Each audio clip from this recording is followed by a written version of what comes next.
Hi, Jeremy Sher, Oakland, California. Let's talk about Shabbat. Shabbat is our weekly day of rest, our weekly break, our weekly time to be uh, almost in a palace where we don't have to worry about anything. We get to be in a time of joy, of delight, of safety, to the extent that we can. All of us have worries in our life. All of us have things that make us feel unsafe, or that weigh on our minds, that weigh on our sense of justice or duty or haftas and shoulds. It's okay, I think, is the Jewish message, to take a day to just not worry about that. The worries are going to be there after the Sabbath for us to pick right back up. Um, I, I think too often Shabbat becomes a whole list of you have tos and you can'ts. You have to, you can't, you have to, you can't, you have to, you can't, you have to, you can't. That's not the point of Shabbat. A lot of people get delight and joy out of doing things differently on Shabbat and not doing things on Shabbat in particular that they might do during the week and that they consider to be work. That's great. If it becomes something that is more worrisome than joyful, I think that we're not looking in the right place for Shabbat. So I'll tell you how I started observing Shabbat. I became Shabbat observant, as I define that. I'm not an Orthodox Jew. I'm not an Orthodox Jewish rabbi. Um, so it's not, for me, it's not the whole you have to, you can't. But I don't do my work on Shabbat. Here's how I started. I had a really intense job. I was the director of technology at the Washington State Democratic Party. It was 2002. We had statewide elections. And I was, at that time, my job was to serve requests for data from campaigns, like 100 or 200 campaigns across Washington State, that I was the center of their data. If you've ever done like phone banking or canvassing for a political campaign of any party, I provided those lists and I did it kind of myself on a computer. So I worked 16 hours a day during campaign season. I had a toothbrush on my desk and I had a sleeping bag under my desk, and that was how I lived during the 2002 campaign. Um, nobody, nobody wants to be the doofus who doesn't serve that one last request at 3 o'clock in the morning, decides to go home from work, and as a result, somebody loses their election by 2 votes, and we lose the state house, by one seat, and all of a sudden, none of the children get health care. You know, the stakes are really high. And by the way, if you're in the other party, the stakes are just as high, and it's a different worry or fear policy wise. But um, that was a job where you had such an incredible work ethic that it was seen as sort of wrong to step away from that desk. I couldn't take it. I mean, it was driving me crazy. It was literally driving me bonkers. I was losing it. And so I kind of had this idea, and I maybe felt a little bit guilty, but I went to the chairman, my boss, and the elected chairman of the Democratic Party, and I said that, I'm Jewish and I'm going to be observing the Sabbath, so I'm no longer coming into work um, between Friday night and Saturday night. And I felt a little bit guilty about it because I felt like I was sort of using Shabbat. I was like, you know, uh, writing myself an excuse note. Um, and this was supposed to be a religious day, and I was kind of using it as an excuse.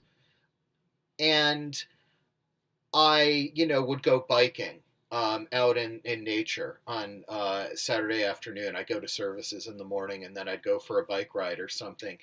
And it really did a lot for my mental health. So I realized that I didn't need to feel guilty about using Shabbat as an excuse, because that's exactly what Shabbat is for. It's exactly why we have Shabbat, is to give ourselves that excuse, that permission slip to say, we're not coming into work. And I had the whole state of Washington. I mean, anybody who's in the Democratic Party there and remembers these days will tell you I had the whole state of Washington on the Democratic side of the ticket watching till that sun went down on Saturday because they knew that I would be there answering that phone and serving those endless data requests the minute the sun went down, but not a minute before. And that was what brought me into Shabbat observance. I really am grateful to my boss at the time, Paul Barrett, who was the chairman of the Washington State Democrats. Paul's a religious guy, and I visited his church, a Catholic church, um, and had a great time. Paul took flack for me. I mean, he's elected. You know, people vote him into or out of office, which never happened. Um, but as the case may be, he took a lot of, calls saying, your tech director isn't answering the phone on Saturday. And Paul stood up for me. He told people, Jeremy told you to get your list 48 hours in advance and let him know if there's a problem. And you need to do what he said. Jeremy's a religious guy, and I'm not going to make him come into work on his Sabbath because he's made these arrangements and he's given you a procedure. So Paul really stood up for me. I mean, it was not altogether popular, but it kept me sane and it kept me able to do a good job at that work, at that job, which was so demanding that if I had not kept Shabbat, I mean, I guarantee you, I don't think I would have done very well. I would have burnt out very fast. And so part of my view of Shabbat is there for those of us who need it. If you don't feel in your life that you need Shabbat, maybe it's time to work harder during the week. Maybe it's time to give more.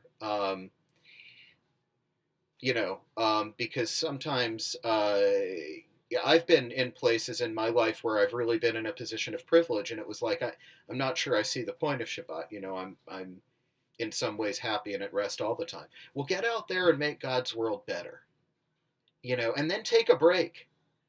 There's always something we can do 6 days a week.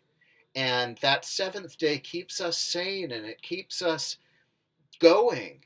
And it gives us a time to recharge because if we're doing what we're here to do on this good earth, for the betterment of God's creation, then we need that time. We need that rest, and so we take it. When we need that rest, we find a way to rest in the way that works for us. It's not that difficult when we need it. So take some time out. It's a good practice. We take time out so we don't burn out. That to me is what Shabbat is about. That's where we need to be looking. Whatever practices work for you to do that, to take that time out that you need, do those practices. That may be following a very orthodox, strictly following an orthodox vision of what Shabbat is. It might be spending some time out in nature.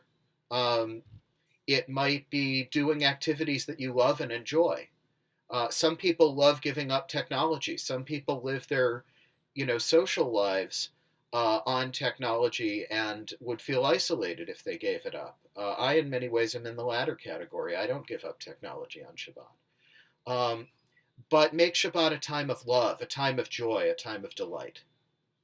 That's where I think the good stuff is. That's where I think we need to be looking. So, Shabbat Shalom.